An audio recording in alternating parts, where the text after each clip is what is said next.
What you manifest in your mind, you can bring to reality. The Fix, a new comedy panel show on Netflix hosted by Jimmy Carr, featuring a bunch of different comedians. Regular comedians would include D.L. Hughley and Catherine Ryan. I believe this is a show that Jimmy Carr hosted in the UK, and they brought it over to the US on Netflix. I believe. I think I've seen clips online. But it's different now. It's all U.S. comics, except for I think Catherine Ryan. She might be Canadian or something like that. It seems like her and Jimmy have a rapport, like they've worked together before, or did the original show together potentially. But this one, it's a hilarious show. I just watched Jimmy Carr's newest special on Netflix, which is hilarious. Just a hilarious UK comic. Different kind of like short little one-liners, kind of.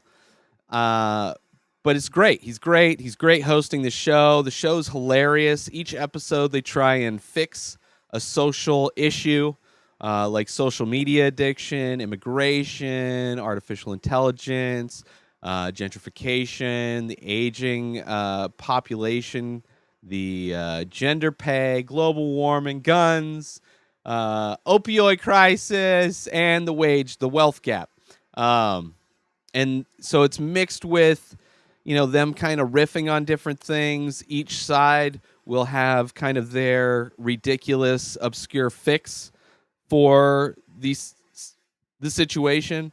But it's basically comics talking about what's going on and just having fun with it, I guess you could say. And intermixed with that, there's a woman, Mona Chalabi. I could be butchering that last name. Mona, she comes out and she gives like actual information.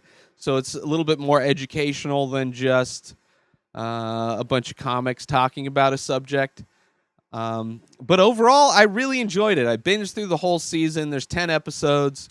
It's super binge-worthy. They're releasing them all at once, it seems, as opposed to Netflix has kind of experimented with a few of their shows, like they did kind of the Soup kind of version, where they were releasing it daily. There's a few shows that they were, I don't know how successful they were, but they kind of had that old school release method, which I guess works if you're doing pop culture and you want to be relevant. You're probably producing them on a regular clip, so you'd want to just, release them as they're produced. But I don't know how well that does for Netflix, because I've tried to watch a few of those shows and it just doesn't work, because I'm not in the mode of remembering to check next week for a new episode. It's so rare that I'll be doing that. Like I'll do it for America's Got Talent on Hulu, because that's released, weekly, but that's just, I'll scroll through. There's only a couple things I watch on Hulu anyway. So if I'm there, it'll show that there's a new episode and I'll hit play on it, and I'll kind of it'll sync up with how my week's going anyway. But I prefer the binging model, because it's, for me, I love to throw on Netflix when I'm working, whether I'm editing video for this podcast or editing video for the artwork that I do, or if I'm painting. I like to have something on in the background. I'll have movies on or TV on. And this is the perfect kind of in the background show, because you don't need the visual component. It's not like you're watching Game of Thrones and you have to keep track of different characters and different families and what's going on and missing action moments. So it's like, it's just people behind a desk kind of talking shit to each other and talking about, relevant kind of things that are going on culturally, things that are issues that we should probably, do something about versus doing nothing about. And so, I could be working on my stuff and just listening to it's like a podcast almost, where I'd like to have the podcast. If I can watch Joe Rogan, I'll have it on there, because I like to look up every once in a while if somebody threw out a comment. I like to see the facial, I love to get that extra communication layer through the facial kind of communication, the body language. Um, but yeah, The Fix. It's just a funny show. Super easily bingeable. Super easily bingeable. I've tried to watch. I think I tried to watch the original. I don't know what it was called. Uh, but the humor is still funny, the UK humor, but it's just off. And references, because it's not about the US, I don't get all the different I'm not barely following United States politics, let alone UK politics. Like, I'm so detached from thinking that I have any control over any of that stuff that I've just kind of pulled back and just watch it from a distance, watch everybody else freak out like like they're actually participating in something. Like, if you live in California and you're if you're a conservative, generally California votes liberal. Like, that's just the college, the electoral college, that's what you get. So it's like, as somebody that would be voting liberal anyway, it's I can do it or not do it. It's not like Trump was elected because of California. I don't know how I got on that, but that's just where I am with politics, people. But at least I get some of the references, because I'm here and it's what people talk about. Go around and people who are talking politics, quote unquote, are just regurgitating shit that they saw a news anchor say on a TV program.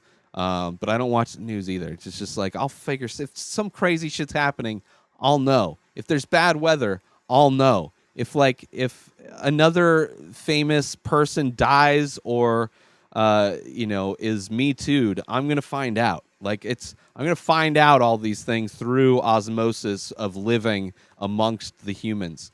So this is nice because it's not too serious. It's got a good comedic edge, and all the comedians are hilarious. Ron Funches, Nikki Glazer, Al Madrigal, Whitney Cummings, just a bunch, so many more. I only wrote down a few. Those are kind of my favorites, my highlights. Ron Funches is hilarious, and Nikki Glazer as well. Al Madrigal. I mean, they're all the comedians on there were hilarious, but those are some that, especially through the podcast that I listen to, they're hilarious in many stages, in many ways, I guess you could say. But yeah, if you're looking for something fun to watch, to binge, whether you're going to sit down and just watch it or you're going to smoke some weed, you're going to pour yourself a drink, maybe you're working on some stuff, there's a lot of situations in which your existence in this life could be augmented in a positive direction by putting on The Fix, found on Netflix, hosted by Jimmy Carr. He has a really weird, funny laugh, and I appreciate him. And Bert have very different, very like, if I just heard either of their laughs, I would know who those people are. Despite Jimmy Carr's seeming very fake, but it's legit. It's just he laughs weird. What can I tell you, people? That's it for this episode. Go watch The Fix. New episodes of this show come out daily. Subscribe on IGTV and everywhere else podcasts are found. You can binge the full week in advance over at patreon.com/Inspired Disorder. A lot of other benefits are included with that membership over patreon.com/Inspired Disorder. InspiredDisorder.com for all of my artwork and links to subscribe to everything and buy my artwork, original paintings. Go do it. At Ray Taylor for me on all social media. Have a wonderful day, everybody. Peace out.